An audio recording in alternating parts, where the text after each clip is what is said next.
dua hal ini itu haram dan gak boleh dipakai kalau ingin menaklukkan ego suami. Assalamualaikum warahmatullahi wabarakatuh. Ya sahabat bening rahmatillah Allah, jangan pernah Bun ya mengandalkan dua hal ini kalau sedang bertengkar ya dan bersinggungan dengan ego suami. Nah, ini perlu saya sampaikan nih di video ini Bun, karena saya melihat banyak istri yang masih mengandalkan dua hal ini ketika suami menunjukkan egonya. Ya, seperti marah-marah, berargumen, sedang cuek dan sebagainya. Bunda Ayu nih ngomong apa sih? Oke, ada yang tahu Bun? Oke, dua hal yang tidak boleh dipakai istri ketika ingin menundukkan suami yang lagi egois adalah perasaan dan ego. Nah, ketika Bunda mengandalkan perasaan atau perasaan Bunda ini lagi dominan ketika suami lagi egois, nah yang terjadi nanti malah Bunda baper, suami dingin atau cuek dikit nih, Bunda langsung kepikiran, langsung insecure dan overthinking. Suami marah-marah, waduh ini Bunda langsung masukkan kemarahan suami itu ke hati. Ya, yang tadinya mood Bunda ini baik-baik aja, begitu kena marah suami, jadinya Bunda down. Ya, akhirnya Bunda bad mood nih. Nah, ketika mental Bunda ini down ya, Bunda kebawa bad mood. Ya pasti ini rasanya sakit hati banget ya Bun denger ucapan-ucapan suami. Iya, suami ngomong pakai nada tinggi dikit aja, aduh ini kita hawanya udah tersinggung Bun. Apalagi kalau suami Bunda ini tipe koleris, alias tipe suami yang tegas ya, dingin, dominan, dan suka nyelekit ngomongnya. Wah, kalau kita mengandalkan perasaan nih Bun alias baper, ya kita yang akan menderita sendiri. Ya, bukannya bisa menaklukkan ego suami, malah kita yang akan kalah duluan. Kenapa? Ya karena kadar energi aura kita itu rendah. Dan kondisi aura yang lemah seperti ini itu justru akan mempersulit kita untuk menyikapi suami. Ya itulah kenapa perasaan itu nggak boleh diandalkan ketika menghadapi suami yang lagi tinggi egonya. Cirinya apa saja sih kalau istri itu masih mengandalkan perasaannya? Biasanya kita itu masih punya mindset ingin dikasihani. Masih berharap nih ingin selalu dibahagiakan suami. Dan masih mengandalkan suami sebagai sumber kebahagiaan kita. Ya dengan kata lain, kita itu masih mendewakan suami.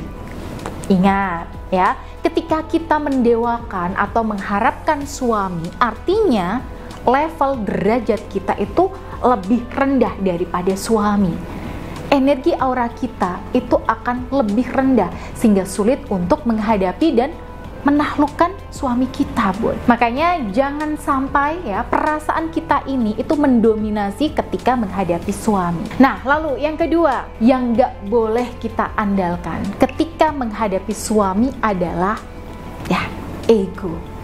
Nah ini juga gak boleh diandalkan kalau ingin menundukkan hati suami. Apa sih cirinya kita mengandalkan ego? Ciri-ciri kita mengandalkan ego adalah kita itu punya kecenderungan untuk ngotot dan memaksa. Oke, kita ambil contoh aja Bun. Suami Bunda punya hobi yang negatif nih, semisal judi atau mabuk. Nah, tentu rasanya kita kan gemes ya Bun, gregetan nih, pengen marah-marah. Dan selalu berpikir, aduh gimana ya caranya dia itu bisa berhenti. Bahkan nih kalau perlu kita blokir aksesnya supaya suami ini gak bisa judi sama nggak bisa mabuk. Di sini kita sebagai istri biasanya sering ngebet nih, ngotot agar suami itu langsung berhenti judi dan mabuk seketika. Dan ini wajar. Makanya banyak istri yang sering menasehati suami ya, berusaha nge-share nih ya konten-konten agama tentang larangan alkohol dan judi, nyindir-nyindir nih biasanya di story dan sebagainya. Tapi masalahnya adalah ketika semua itu kita lakukan dengan masih mengandalkan ego, biasanya prosesnya justru malah semakin sulit. Kenapa? Ya karena suami itu makhluk yang fitrahnya diciptakan dengan ego yang lebih tinggi. Dan secara naluriah, ketika berhadapan dengan istri, dia itu tidak suka egonya dibenturkan dengan ego istri. Dia itu maunya menang.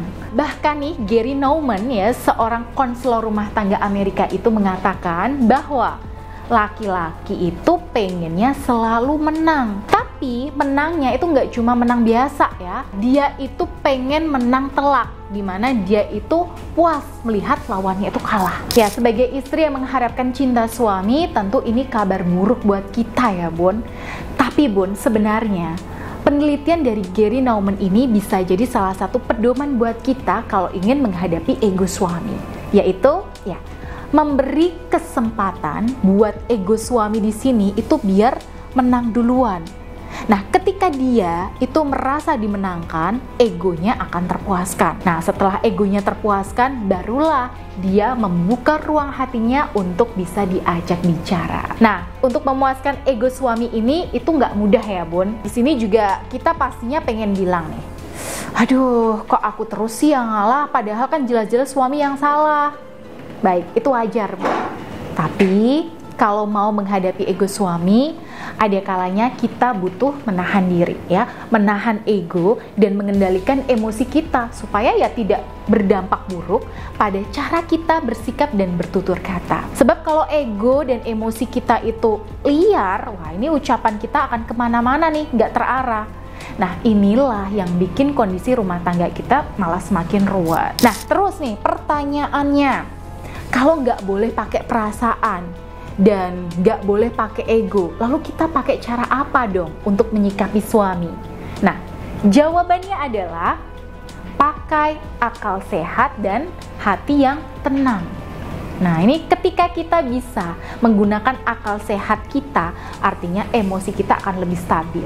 Aura kita juga sedang jernih dan terpancar. Insya Allah Bun, jurus lengkapnya akan saya bagikan di kelas pemurnian hati Happy Wife Happy Life Spiritual Healing for Wife besok tanggal 27 Januari 2024 di Bandung, dan saya juga adakan di tanggal 24 Februari 2024 di Jakarta. Nah, kita akan pelajari gimana menjaga batin itu tetap jernih dan gimana cara punya aura positif yang kuat, serta berbagai teknik untuk menaklukkan hati suami ala istri yang mempesona dan berharisma. Jadi buat para sahabat Bunda yang butuh teknik-teknik untuk menaklukkan hati suami ini, Bunda bisa daftar sekarang juga melalui Mbak Dinda di nomor yang tertera di sini.